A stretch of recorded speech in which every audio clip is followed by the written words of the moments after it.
In this video, I'm going to go over some of the more unusual things you will need to know in order to make this market bag, which I'm calling Apple Bag. And notice that the bag is made up of these very small motifs, which are similar to mini granny squares, but using my breakaway crochet technique makes it possible to work these small motifs continuously and joined as you go. So there's no sewing and no yarn tails. The secret for doing this is knowing how to make floating rings. So if you don't know how to make floating rings, then please watch the introductory video. You'll find the link for that in the description. I've also provided a link to download a free written version of this pattern from Ravelry. And before I start with the actual crocheting of the bag, I would like to just go over kind of its construction. I've just found a box in my cupboard that helps to fill out the actual shape of a bag, which is a box shape. If you look at the bottom of the bag, we have a base rectangle, and then once the base is done, we work the sides, and the sides are all done in one piece. So that also helps with no sewing. Okay, so we actually start with the base. So once we crochet these 3 rows to make a rectangle and finish that off, we're ready to do the sides, and then we finish with the edging and the handles. So let's start with the very first square, and the very first stitch of the first square is called a floating cluster. Now this is something you might not have seen before, so I'll go pretty slow and show you how to do that. To make a floating cluster, start with a yarn over, and then we make the floating ring, which is a yarn over, pinch, another yarn over, pinch that together with the first one there, yarn over, pull through the 2 pinched loops, and those 2 loops are the floating ring. And the floating ring is what will be the center of our little square. All stitches will be worked into it. Just think of it as replacing the normal chain 4 slip stitch ring that you normally would do with a granny square. Alright, so we're not quite finished. We've got to finish the cluster part of this stitch. So the cluster is basically crocheting 3 double crochets together. We've got 3 loops on the hook, so we've kind of set up the first double crochet already. So the next step is just to yarn over and pull through 2, leaving that first double crochet incomplete. Start the next one, yarn over, put the hook through those 2 loops of the floating ring and draw out a loop. Yarn over, pull through 2, that's the second incomplete, double crochet done. 1 more, the same way, leaving us with 4 loops on the hook. Yarn over, pull through all 4, and that is a floating cluster. Very important to learn that because that is how every square is going to start. Okay, so to carry on with the very first motif, do chain 4 and then another cluster into the floating ring. Now this just being a normal cluster, it's just 3 double crochets together.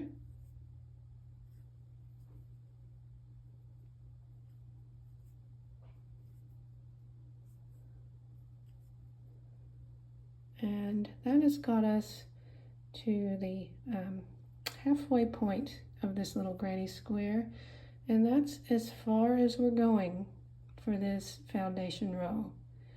It's time to do a 4 chain, which kind of connects this little square to the next one, And let's start the next little square again with a floating cluster. Yarn around, make the floating ring, yarn around, pinch, yarn around, pinch, yarn around, pull through the 2 pinched loops, yarn around, pull through 2, start the next double crochet in the floating ring, and the third one. There are 4 loops on the hook, so pull through all 4, and that started the next square. Again, continue with chain 4 and another cluster in that same floating ring.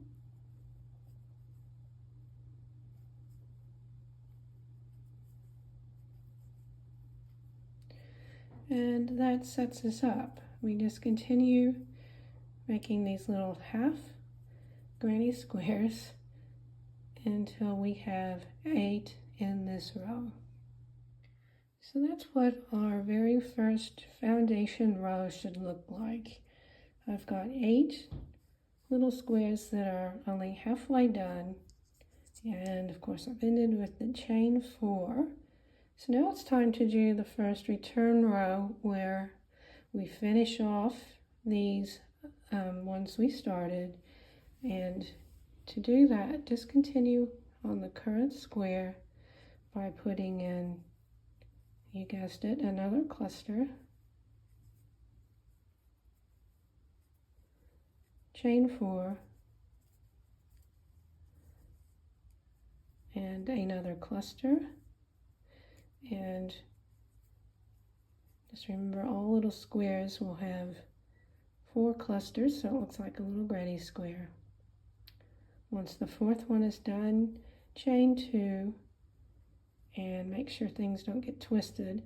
We're going to slip stitch around that chain 4 that connects this one to the next, and then chain 2, and you see how doing that, that's what closes off and makes that little corner in that one there. And we have the beginning of the corner here for the next one. So just repeat that for the next square.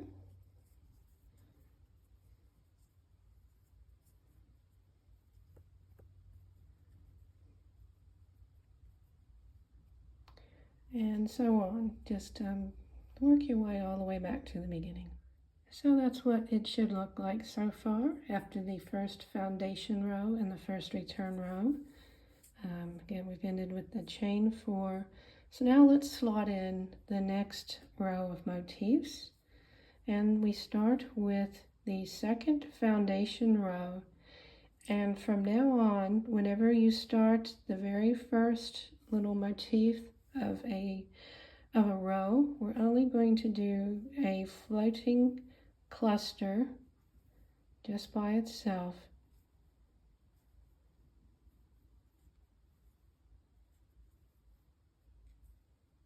All right, so that's just gonna be there all by itself until we come back to the end. So to continue, do chain 4. Let's do another floating cluster to start the next square. This time we do only chain 2 because it's we've come to the point where we need to join this corner to the one below. So when I talk about in the pattern, just find the next chain 4 space. Well, on a foundation row, the next chain 4 space is always a corner of a square below. So that's where you go into for your slip stitch, chain 2, and then do your second cluster to get us halfway around this square here.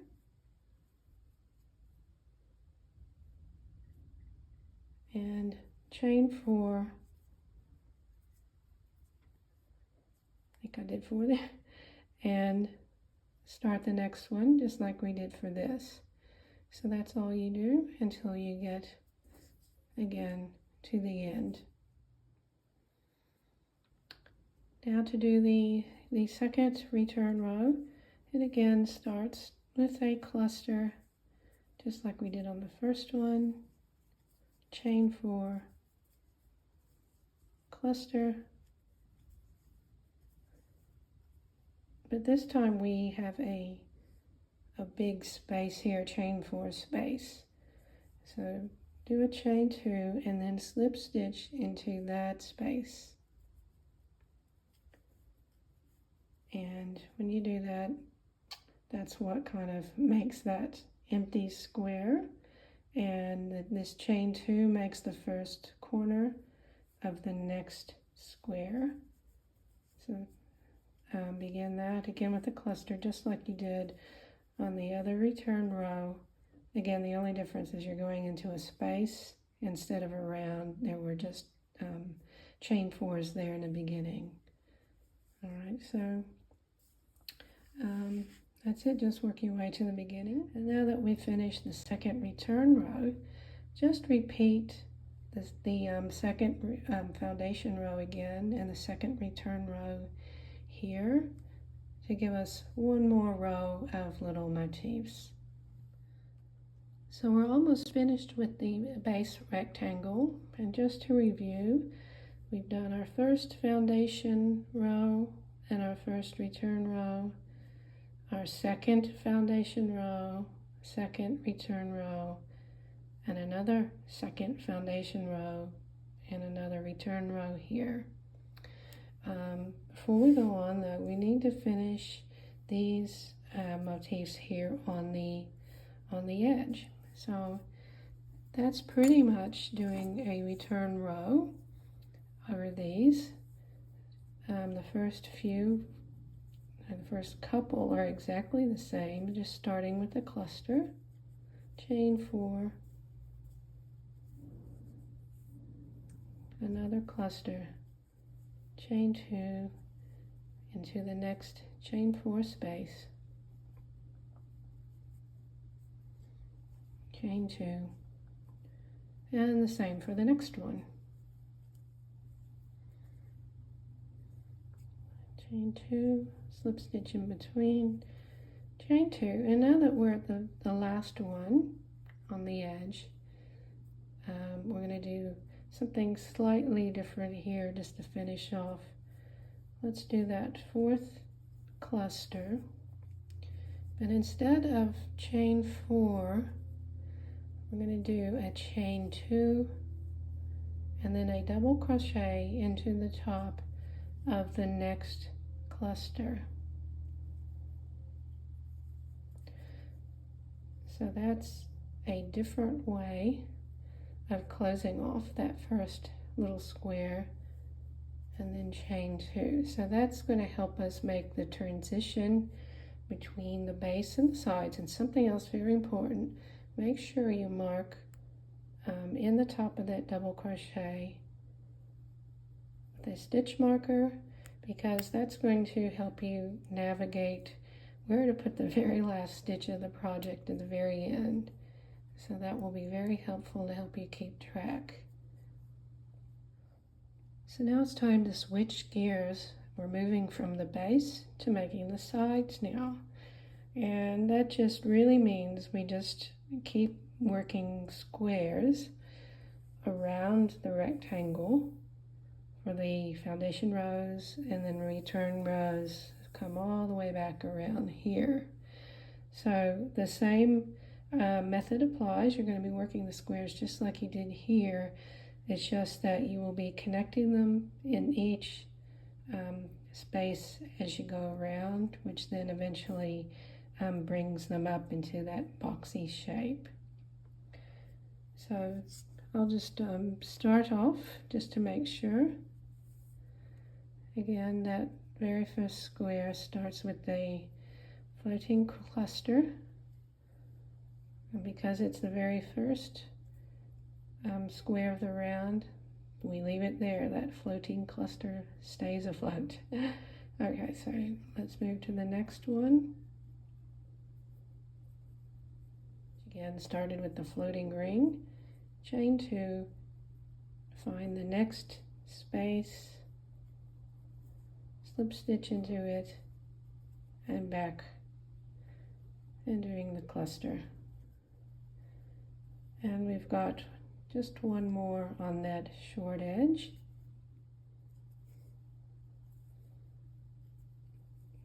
So that's that third one, chain 4.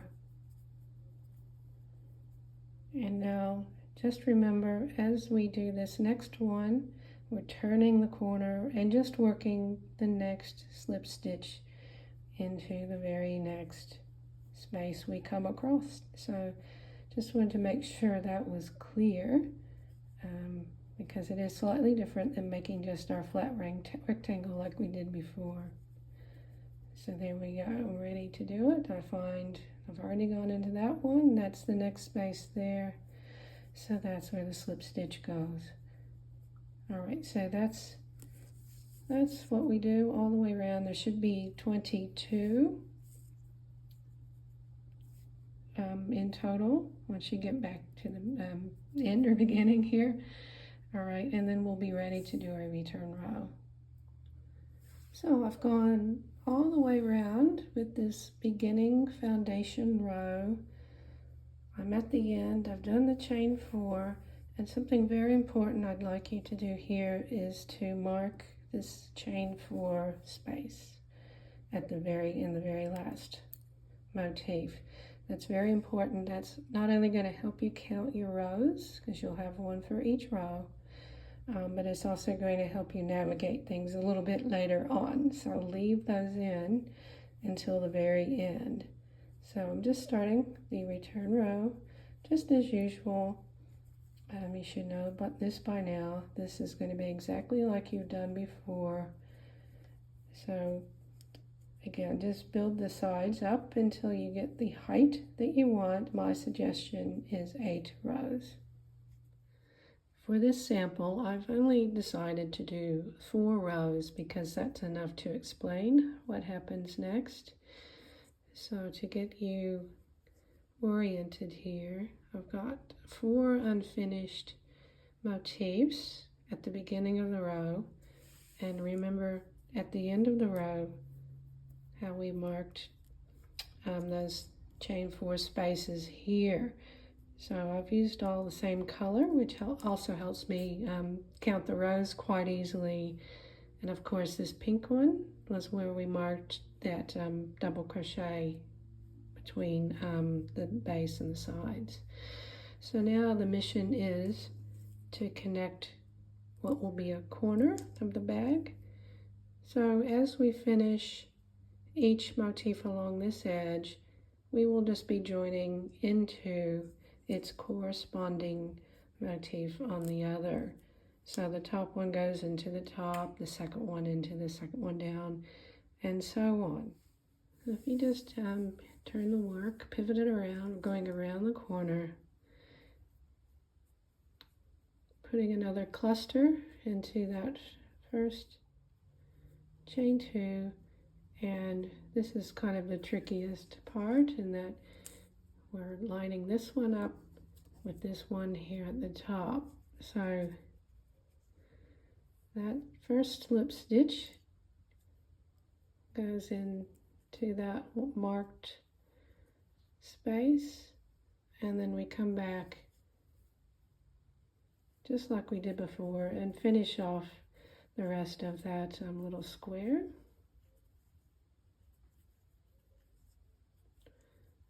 And again, between squares, we chain 2, slip stitch, chain 2, and do the same thing for the next one. Oops, that's a cluster we start with. And just remember, once we get after that first one, after the first join there, the rest of them can kind of go along like you would be used to if you just flip things around so that the marked spaces are underneath where we're working now.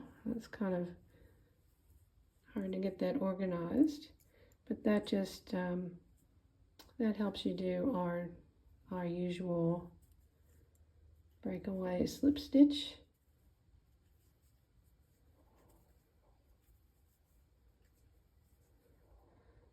So that's 2 of them joined.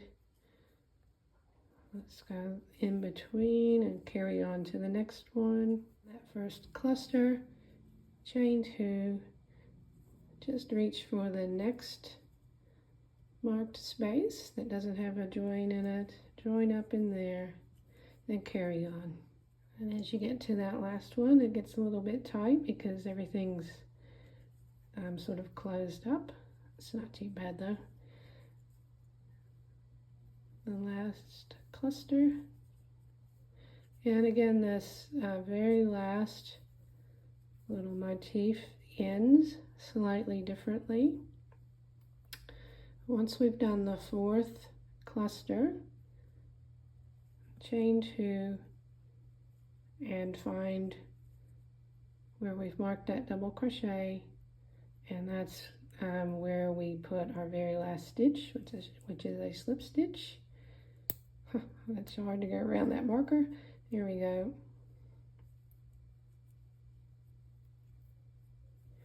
And that's that final join done.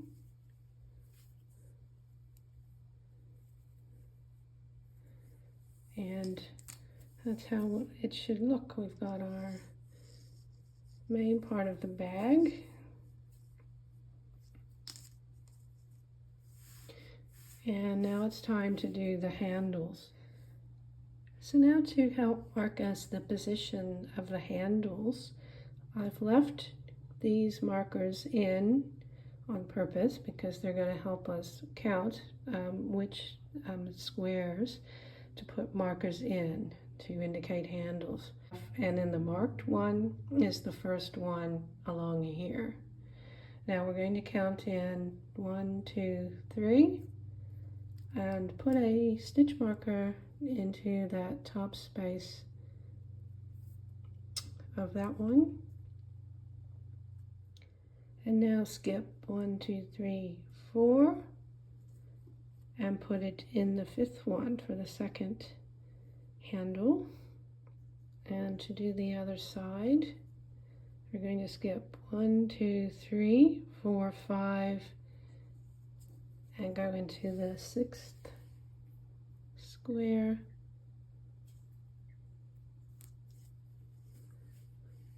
Skip these 4 and go into the 5th.